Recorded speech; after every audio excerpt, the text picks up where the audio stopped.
بسم اللہ الرحمن الرحیم الحمدللہ حمدا کثیرا طیبا مبارکا فیہ مبارکا علیہ کما یحب ربنا ویرضا جل جلالہ وعم نوالہ نحمدہ ونشکرہ ونشہد ان لا الہ الا ہو وحدہ لا شریک لہ ونشہد ان سیدنا ومولانا محمدا عبدہ ورسولہ صلی اللہ تبارک وتعالی علیہ وعلی آلہ واصحابہ وبارک وسلم تسلیما کثیرا کثیرا اما بعد۔ ناظرین کرام، شمائل ترمذی کا لیسن چل رہا ہے۔ پچھلے لیسن میں ہم نے کچھ حدیثیں آپ صلی اللہ علیہ وسلم کے گوشت کو پسند کرنے کے سلسلے میں پڑھی تھیں۔ اب کچھ مزید حدیثیں پڑھ رہے ہیں۔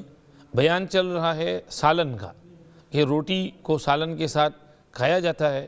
سالن سے مقصود روٹی کو حلق میں اتارنا ہوتا ہے۔ تو ہمارے یہاں تو قسم قسم کے چکنے چپڑے سالن چلتے ہیں، اور آئلی اور تیل والے اور فیٹ والے، اور وہاں پر تو یہ چیزیں مشکل سے ملتی تھیں۔ تو حضور پاک صلی اللہ علیہ وسلم روٹی کو حلق میں کس طرح سے اتارتے تھے، اس کا بیان ہو رہا ہے۔ تو اس سلسلے میں حضرت عائشہ رضی اللہ عنہ کی روایت امام ترمذی پیش کر رہے ہیں۔ 30 حدیثیں ہیں اس باب میں، 20 پڑھ لی ہم نے، 10 رہ گئی ہیں۔ عن عائشہ رضی اللہ عنہ ان النبی صلی اللہ علیہ وسلم قال نعم الادام الخل۔ حضرت عائشہ رضی اللہ عنہ فرماتی ہیں، نبی کریم صلی اللہ علیہ وسلم نے ارشاد فرمایا، سرکہ بہترین سالن ہے، کتنا اچھا سالن ہے۔ یہ روایت باب کے شروع میں بھی گزر چکی ہے۔ وہاں پر ہم نے عرض کیا تھا کہ سرکے کے بہت سے فائدے ہیں۔ یہ بلغم کو بھی کاٹتا ہے، صفرا کو بھی ختم کرتا ہے، کھانا ہضم کرنے میں بھی معین ہے، اور دوسرے یہ کہ یہ سرکہ عموماً ہر گھر میں میسر ہوتا ہے۔ اگر کچھ اور سالن والن پکا ہوا نہ ہو اور آپ کو بھوک لگی ہے، روٹی ہے، بریڈ ہے، تو آپ سرکے میں بھگو کر بھی اس کو کھا لیں، تو وہ بریڈ، وہ روٹی چاہے باسی ہو اور سوکھی روٹی ہو، لیکن وہ آپ کے حلق میں اتر جائے گی۔ اور مقصود یہی ہے کہ وہ کھانا حلق میں اتر جائے، سرکے کے ذریعے سے کھانا حلق میں اتر جاتا ہے۔ تو حضور پاک صلی اللہ علیہ وسلم نے فرمایا سرکہ بہترین سالن ہے۔ اور آگے ایک اور حدیث اسی سلسلے میں آ رہی ہے، وہ بھی پڑھتے ہیں، ام ہانی رضی اللہ عنہ کی۔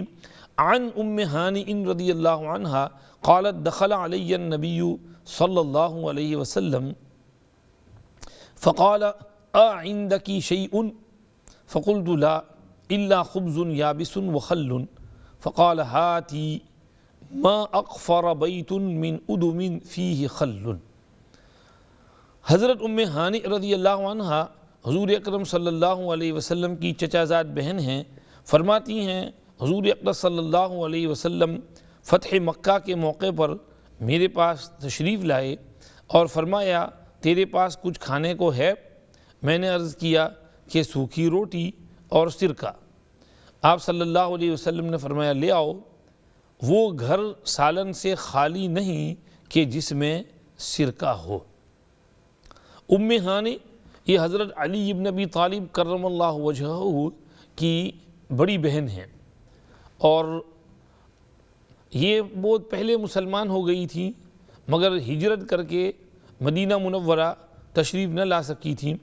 فتح مکہ کے موقع پر وہ مکہ شریف ہی میں تھی۔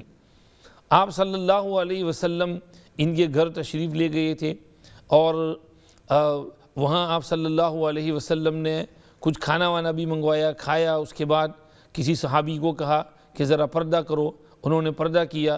پھر آپ صلی اللہ علیہ وسلم نے غسل بھی فرمایا، اور اس کے بعد چاش کی 8 رکعت نماز بھی آپ صلی اللہ علیہ وسلم نے ان کے گھر میں پڑھی۔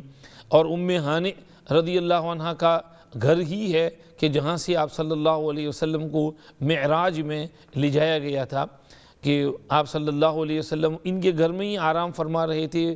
وہ ابھی ہجرت سے پہلے جب آپ مکہ شریف میں تھے تو فرشتے آئے تھے اور ان کے گھر کی چھت کھولی تھی، اور وہاں سے آپ صلی اللہ علیہ وسلم کو اٹھا کر لے گئے تھے وہاں حتیم میں، اور وہاں سلا کر پھر وہاں آپ کا قلب مبارک صاف کیا تھا، اور پھر وہاں سے آپ صلی اللہ علیہ وسلم کو براق پر بٹھا کر وہاں بیت المقدس اور وہاں سے پھر آگے آسمانوں سے اوپر لے گئے تھے۔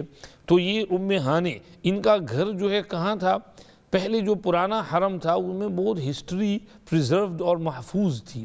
مجھے یاد ہے ہم جب جاتے تھے تو وہاں ایک دروازہ تھا، اس دروازے کا نام تھا باب ام ہانی، اور وہاں بتاتے تھے کہ حضرت ام ہانے کا گھر یہاں تھا جو باب العمرہ تھا۔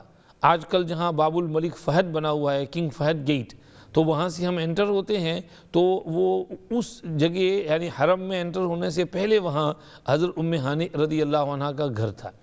اور اس سے اوپر جہاں ہم صفا مروہ کی طرف جاتے ہیں تو مروہ کی طرف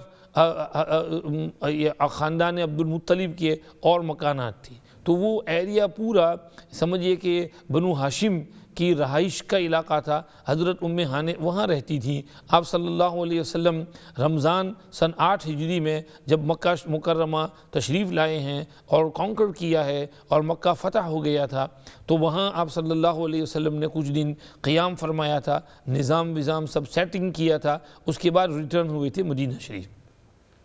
تو چونکہ ام ہانی رضی اللہ عنہ آپ صلی اللہ علیہ وسلم کی چچا زاد بہن ہیں، رشتہ دار ہیں، تو اس لیے حضور ان کے گھر تشریف لے گئے اور ان سے بے تکلف یہ کہا کہ ام ہانی گھر میں کچھ کھانے کو ہے لاؤ۔ تو انہوں نے کہا کہ حضور کچھ نہیں ہے، صرف سوکھی روٹی اور سرکہ ہے۔ فرمایا وہی دے دو۔ ما اقفر بیت من ادم فیہ خل، جس گھر میں سرکہ ہو وہ سالن سے خالی نہیں ہے۔ سرکہ جب موجود ہے تو وہ سمجھو کہ سالن موجود ہے، تو روٹی کو حلق میں اتارنے کے لیے ہم کو کچھ چاہیے، تو یہ کافی ہے، اس کے ذریعے سے ہم روٹی حلق میں اتار لیں گے۔ آج کل ہمارے یہاں بھی سمجھیے کہ بریڈ ہے، اس کو ہم ویسے ہی کھانے کی ٹرائی کریں تو وہ حلق میں اٹک جائے گا، نہیں کھا سکتے۔ ہاں، اس پر تھوڑا مارجرین چپڑ لیں یا اس پر تھوڑا بٹر لگا لیں یا جام لگا لیں، تو پھر اس کے مٹھاس کے ساتھ اور اس چکنائی کے ساتھ وہ حلق کے اندر اتر جاتا ہے بریڈ۔ اور تو سمجھیے کہ اسی طرح سے یہ حضرات سرکے کو بھی استعمال کرتے تھے۔ تو حضرت نبی کریم صلی اللہ علیہ وسلم نے فرمایا بھئی جس گھر میں سرکہ ہو تو وہ سالن سے خالی نہیں ہے، کیونکہ سرکہ کے ذریعے روٹی، بریڈ، نان حلق میں اتارا جا سکتا ہے۔ اور آگے سرکے کے فائدے جو ہیں وہ اپنی جگہ الگ ہیں، اور واقعی آج کل تو بعض کتابیں بھی لکھی گئی ہیں کہ ونیگر کے کتنے فائدے ہیں۔ ونیگر میں بھی بہت سی قسمیں ہوتی ہیں، اسپرٹ ونیگر ہوتا ہے اور ونیگر ہوتے ہیں۔ تو یہ ونیگر بھلے کسی شراب سے بنا ہو، وائن سے بنا ہو، لیکن چونکہ ماہیت تبدیل ہو جاتی ہے، حقیقت بدل جاتی ہے، اس میں نشہ وشہ نہیں رہتا ہے، تو اس کو استعمال کرنے میں حرج نہیں ہے، اس میں شوشے نہیں نکالنے چاہیے۔ اتنا ہے کہ وہ جو اصل ونیگر جو ہوتا ہے، جو بالکل سمجھیے تازہ اور فریش جو بنایا جاتا ہے، اس میں پریزرویٹیو نہ ڈالے گئے ہوں، وہ زیادہ مفید ہوتا ہے۔ وہ عام طور پر ہمارے پیچھے ہمارے ملکوں میں ملتا ہے، وہ گنے کا رس ہوتا ہے، اور گنے کے رس سے پھر اس سے شوگر، اور وہاں سے پھر وہ لوگ اس کا سرکہ بناتے ہیں، وہ پیور سرکہ ہوتا ہے، اوریجنل ہوتا ہے۔ تو اس میں سمجھیے اسمیل بھی بہت ہوتی ہے، لیکن وہ ذائقہ بھی اس کا اچھا ہوتا ہے، اور وہ مقوی اور مفید بھی بہت ہے۔ تو سمجھیے کہ وہ سرکہ جو ہے وہ زیادہ مفید ہوتا ہے بہرحال۔ اور اس کو اگر آدمی تھوڑا پی لے صبح کو، تو یہ لوگ بولتے بھی ہیں ونیگر کے فائدے کہ صبح کو ایک گلاس میں تھوڑا وہ ایپل سائڈر ونیگر ہوتا ہے، تو وہ ایپل ونیگر جو ہے اس کو اس میں ڈال کر کے پانی میں ایک گلاس میں ڈال کر پئیں تو اس سے کولیسٹرول کو فائدہ ہوتا ہے، اور یہ سکن کی بیماریوں کو نفع دیتا ہے، اور سکن کو موئسچرائز کرتا ہے، اور بھی چیزیں اس میں فائدے ہیں۔ تو آپ اس کتاب کو پڑھ کر کے اس سے سمجھیے کہ سیکھ سکتے ہیں۔ بہرحال یہ تو سرکے کے فوائد سے متعلق کچھ چیز ہوئی۔ ویسے یہ حدیث حضرت شیخ نور اللہ مرقدہ خصائل نبوی میں فرماتے ہیں کہ یہ قصہ جو ام ہانے والا ہے یہاں شارٹ ہے، مختصر ہے۔ اس کو تھوڑا اور ڈیٹیل میں ابن عباس رضی اللہ عنہما کی روایت سے، جس کو بیہقی نے تخریج کیا ہے، زیادہ مفصل ہے، جس کا خلاصہ یہ ہے کہ فتح مکہ میں حضور اکرم صلی اللہ علیہ وسلم ام ہانے کے گھر تشریف لائے اور دریافت فرمایا کچھ کھانے کو بھی ہے۔ انہوں نے عرض کیا کہ حضور سوکھی روٹی ہے جس کو پیش کرتے ہوئے مجھے شرم آتی ہے۔ آپ نے فرمایا نہیں، وہی لے آؤ۔ چنانچہ وہ لے آئیں۔ آپ صلی اللہ علیہ وسلم نے ان کے ٹکڑے کیے اور پانی میں بھگو کر نمک ملایا۔ پھر حضور اکرم صلی اللہ علیہ وسلم نے فرمایا کچھ سالن بھی ہے؟ انہوں نے عرض کیا حضور سرکے کے سوا اور کچھ نہیں ہے۔ آپ نے منگایا، فرمایا وہی لے آؤ، اور اس پر ڈال کر اس کو نوش فرمایا اور اللہ کا شکر ادا کیا، الحمدللہ۔ اور پھر فرمایا ام ہانی، جس گھر میں سرکہ موجود ہو وہ گھر سالن سے خالی نہیں ہے۔ حدیث پوری ہو گئی۔ آگے شیخ کے الفاظ سنیے۔ شیخ فرماتے ہیں اللہ اکبر، کیا سادہ زندگی تھی حضور اکرم صلی اللہ علیہ وسلم کی۔ کاش حق تعالی شانہ اپنے لطف سے اور اپنے نبی کے طفیل سے ہم لوگوں کو بھی اس سادگی کا اتباع نصیب فرما دے۔ حق تو یہ ہے کہ حضور اکرم صلی اللہ علیہ وسلم کی نگاہ میں کھانا پینا صرف اضطرار اور مجبوری ہی کا درجہ رکھتا تھا۔ ضرورت کے وقت جو میسر ہوا، جیسا موجود ہوا وہی نوش فرما لیتے تھے۔ کھانا یہ زندگی کی ضرورت کی وجہ سے تھا، نہ یہ کہ ہم لوگوں کی طرح سے کہ پوری زندگی کھانے پینے کے لیے ہم سمجھتے ہیں اور ہم نے اصل مقصود اپنا پیٹ پالنا بنا لیا ہے، اور دینی مشاغل تو ایک زائد مد میں اور ایکسٹرا شمار ہوتے ہیں۔ اگر موقع مل گیا تو دین کا کچھ کام کر لیا، کچھ عبادت کر لی، ورنہ ہم نے تو اپنا پیٹ پالنا اور کھانا پینا یہی مقصد زندگی بنا لیا ہے۔ اللہ اکبر، اللہ ہمیں اس کی سمجھ عطا فرمائے۔ فارسی میں ایک کہاوت ہے، نان برائے تست نہ کہ تو برائے نان۔ روٹی اللہ نے تیرے لیے بنائی ہے، تجھ کو اللہ نے روٹی کے لیے نہیں بنایا ہے۔ یعنی ہم کو نان روٹی اس لیے دی ہے کہ ہم بقدر ضرورت اس کو کھائیں اور زندہ رہیں، مر نہ جائیں۔ بھوک کی وجہ سے آدمی کی جان چلی جاتی ہے، تو اس لیے کھانے پینے کو کہا کہ ہم زندہ رہ سکیں۔ ہم کو زندہ اس لیے نہیں کیا اللہ نے کہ ہم کھاتے ہی رہیں، پیتے ہی رہیں اور ہر وقت جو ہے ہمارا منہ چلتا ہی رہے، صبح دوپہر شام، اور بیچ میں ٹی اور سنیکس اور چاکلیٹ اور یہ اور کریپس اور یہ فلاں ڈمکڑا، ہر وقت ہمارا منہ چلتا رہے۔ اس کے لیے اللہ نے نہیں بنایا۔ اگر ہم کو کوئی گولی کھانے کو کہہ دے، اپنے یہ سمجھیے ہومیوپیتھک گولی، اور یہ کہے کہ بھئی یہ گولی اور اس کے آدھے گھنٹے پہلے کچھ نہیں کھانے کا اور آدھے گھنٹے بعد کچھ نہیں کھانے کا، تو ہم کو پرابلم ہو جائے۔ وہ ایسا آدھا گھنٹہ پہلے بعد میں لائیں کہاں سے، کیونکہ ہر وقت ہمارا منہ چلتا ہی رہتا ہے۔ تو یہ کھانے پینے کے ہم اتنے شوقین ہیں کہ ہم کو اتنا ٹائم نہیں ملتا ہے کہ اس میں ذرا کچھ وقفہ ہو۔ تو یہ کھانے پینے کا شوق اور اتنا زیادہ، وہ ہمارے یہاں ہمارے ڈاکٹر اچھا صاحب ہیں، وہ کہتے ہیں مولانا صاحب آپ پبلک کو ایک پیغام دو، وہ یہ کہ دنیا میں بیچارے غریب لوگ بھوک کی وجہ سے مرتے ہیں، اور یہاں ہمارے ملک میں لوگ کھا کے مرتے ہیں۔ یعنی اتنا کھاتے ہیں کہ اس کی وجہ سے کسی کو بلڈ پریشر کی بیماری ہے، کسی کو ڈائبٹیز کی بیماری ہے، کسی کو بد ہضمی کی بیماری ہے، تو کسی کو کولیسٹرول کی بیماری ہے، اور جوان لڑکے اور کم عمر والے 30 35 40 سال والوں کو ہارٹ اٹیک ہوتا ہے۔ اور یہ سمجھیے کہ کیسے حادثات سننے میں آتے ہیں، کیسی بیماریاں وجود میں آتی ہیں۔ تو یہ اکثر جو ہے بیماریاں یہ معدے کا خیال نہ کرنے کی وجہ سے اور اس میں ادھر ادھر کی چیزیں سب بھرنے رہنے کی وجہ سے یہ بیماریاں ہوتی ہیں۔ تو نبی کریم صلی اللہ علیہ وسلم کی یہ سنت دیکھیے کہ آپ نے صرف روٹی کے اوپر پانی میں بھگویا، نمک چھڑکا، تھوڑا سرکہ ڈالا، فرمایا کھانا ہو گیا۔ اسی لیے حضرت شیخ نور اللہ مرقدہ ایک بات ہمارے حضرت مولانا یوسف مطالعہ صاحب دامت برکاتہم مد فیض اللہ مراتبہم نے بڑی اچھی نقل کی۔ ارشاد فرمایا ایک دفعہ حضرت شیخ رحمۃ اللہ علیہ کے یہاں کچھ عرب علماء بیٹھے ہوئے تھے مدینہ شریف میں، کیونکہ حضرت شیخ نے اپنی آخری زندگی کے چند سال مدینہ شریف میں گزارے تھے، تو وہیں مدینہ شریف ہی میں رہتے تھے۔ تو عرب علماء آپ سے استفادے کے لیے آیا کرتے تھے، تو کچھ عرب علماء تشریف آئے ہوئے تھے، مہمان تھے، حضرت نے ان کے لیے کھانا وانا کچھ پکوایا تھا۔ تو انہوں نے حضرت شیخ رحمۃ اللہ علیہ سے پوچھا کہ حضرت یہ کھانے پینے میں سنت کیا ہے، میٹھا پہلے کھانا چاہیے یا میٹھا بعد میں نمکین پہلے کھانا چاہیے؟ جیسے سوجی ہے، حلوہ ہے، اس طرح کی چیز ہے اور نمکین بھی ہے، تو اس سے شروع کریں گے اس سے شروع کریں؟ تو اس میں سنت طریقہ کیا ہے؟ تو حضرت شیخ رحمۃ اللہ علیہ نے تھوڑی دیر گردن جھکائی، سوچ کر پھر فرمایا بھئی تم سنت کا پوچھ رہے ہو، اصل سنت فاقہ ہے۔ اللہ اکبر. حضرت کا یہ فرمانا تھا کہ وہ عرب علماء دھاڑے مار مار کے رونے لگے کہ واقعی یہ بات تو ہم نے سوچی نہیں تھی کہ اصل سنت تو فاقہ ہے.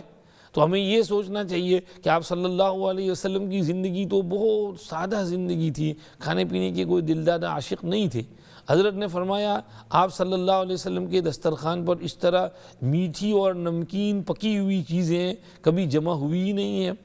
یعنی آپ کی سیرت میں کبھی ایسا ملتا نہیں کہ ایک میٹھا بھی پکا ہوا ہو اور دوسرا نمکین بھی پکا ہوا ہو اور دونوں آپ کے سامنے پکی ہوئی چیزیں رکھی گئی ہوں. تو اس لیے ہم یہ کہہ ہی نہیں سکتے کہ کون سا کھانا پہلے سنت ہے، پہلے یہ کھانا سنت کہ وہ کھانا سنت.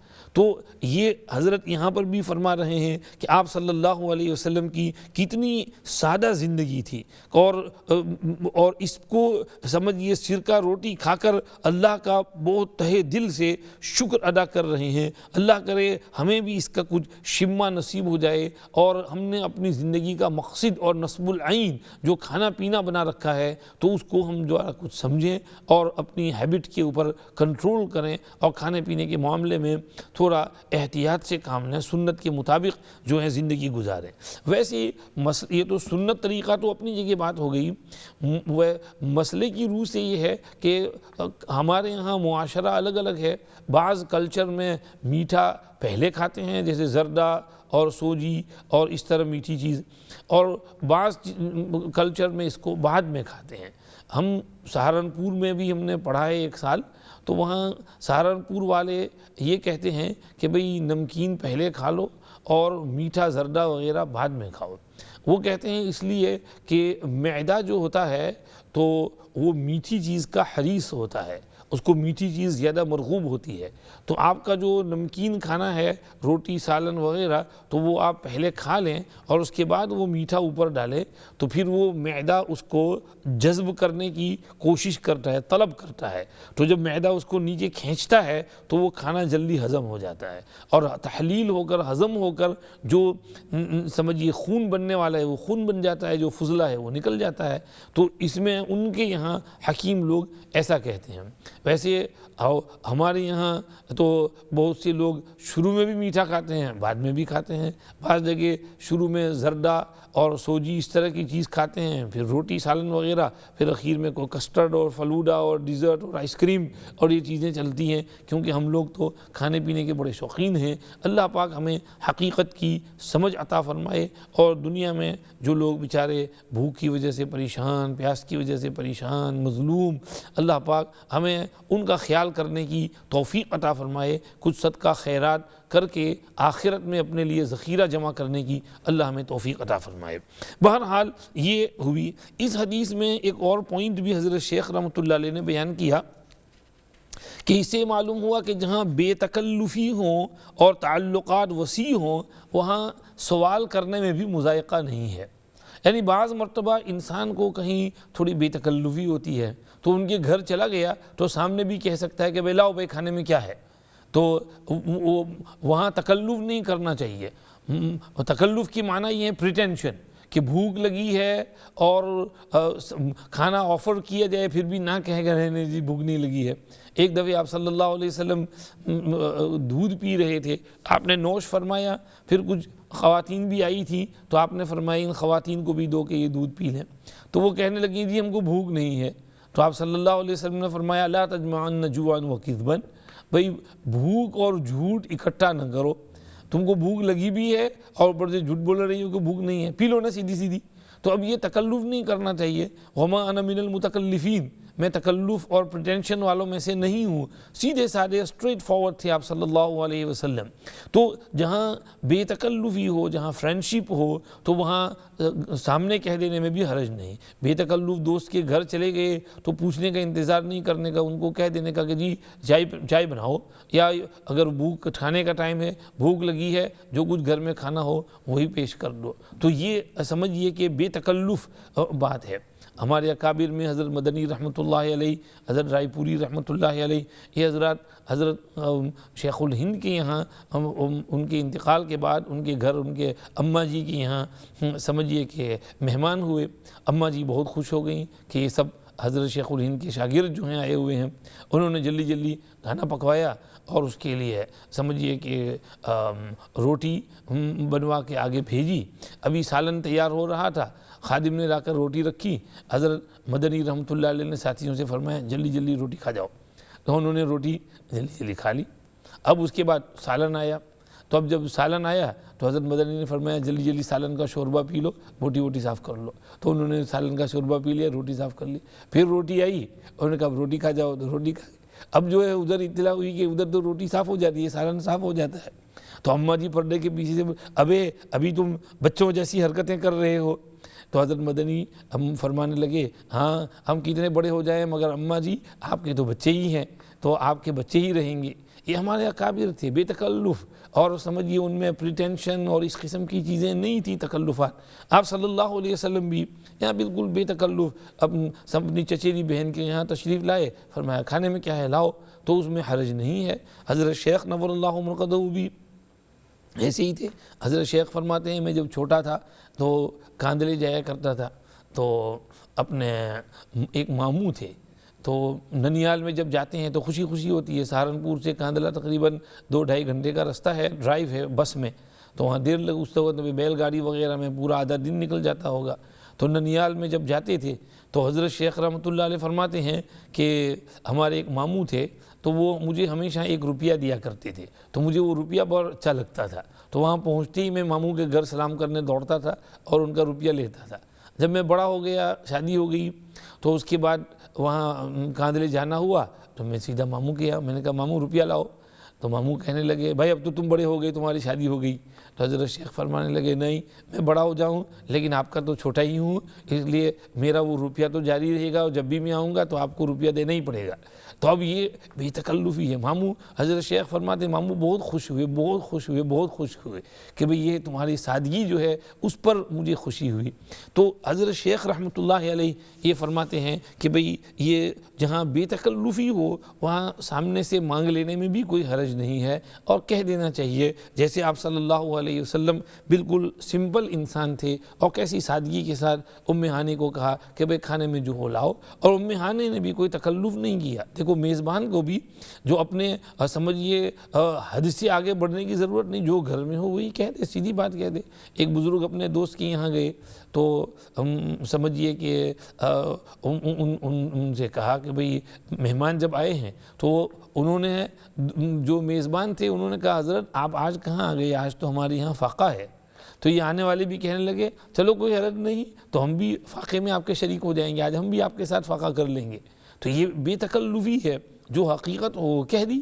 ہاں آگے پھر انہوں نے اپنے اس میں مہمان کے لیے کچھ خاطر مدارات تکلیف تکلف کریں تو وہ اور بات ہے، لیکن یہ کہ اس وقت صرف یہ سمجھانا ہے کہ سادگی کو لازم پکڑنا چاہیے۔ جیسے آپ صلی اللہ علیہ وسلم نے جب یہاں کہا تو ام ہانی کے پاس جو تھا وہ انہوں نے عرض کیا حضور شرم تو بہت آ رہی ہے لیکن گھر میں صرف یہی ہے، تو ظاہر ہے وہ منگوا بھی سکتی تھی، وہ انتظار کرنا پڑتا، مگر اس میں حضور کو تو بھوک لگی تھی تو اسی وقت کھانا چاہیے تھا۔ تو انہوں نے کہا حضور شرم تو بہت آ رہی ہے، باسی روٹی ہے، فرمایا وہی باسی روٹی لے لو، پھر فرمایا سالن لاؤ، فرمایا سرکہ ہی ہے، سرکہ ہی لے لو۔ تو آپ صلی اللہ علیہ وسلم نے اسی کو کھا کر پھر الحمدللہ اللہ کا شکر ادا کیا، اللہ تیرا شکر، اللہ تیرا کرم، اللہ تیرا احسان۔ تو یہ آپ صلی اللہ علیہ وسلم کی اصل زندگی تھی۔ اللہ پاک ہمیں بھی سادگی والی زندگی نصیب فرمائے، اور کھانے پینے میں بہت زیادہ پرٹیکولر ہونے اور اچھی دعوتیں اور روز روز باہر ٹیک اوے کھانا اور ریسٹورنٹ میں جانا اور لذیذ چیزیں اور گھر والیوں پہ ظلم کرنا، اور مہمان آ جائیں تو ان پر روز مہمان آئیں تو ان سے نئے ڈش پکوانا کہ یہ پکاؤ اور وہ پکاؤ، اور فلاں بیچاری کچن سے باہر ہی نہ نکلے اور اس کے کام کر کے اس کی ٹھوس نکل جائے۔ تو اس طرح کی حرکتیں کرانے سے اللہ ہمیں احتیاط کرنے کی توفیق عطا فرمائے اور سادگی والی زندگی نصیب فرمائے، اور صدقہ خیرات کر کے غریب مسکینوں کی مدد کرنے کی اللہ ہمیں توفیق عطا فرمائے۔ اللہ ہم سے راضی ہو جائے۔ وآخر دعوانا ان الحمدللہ رب العالمین، وصلی اللہ وسلم علی سیدنا محمد وعلی آلہ واصحابہ اجمعین برحمتک یا ارحم الراحمین۔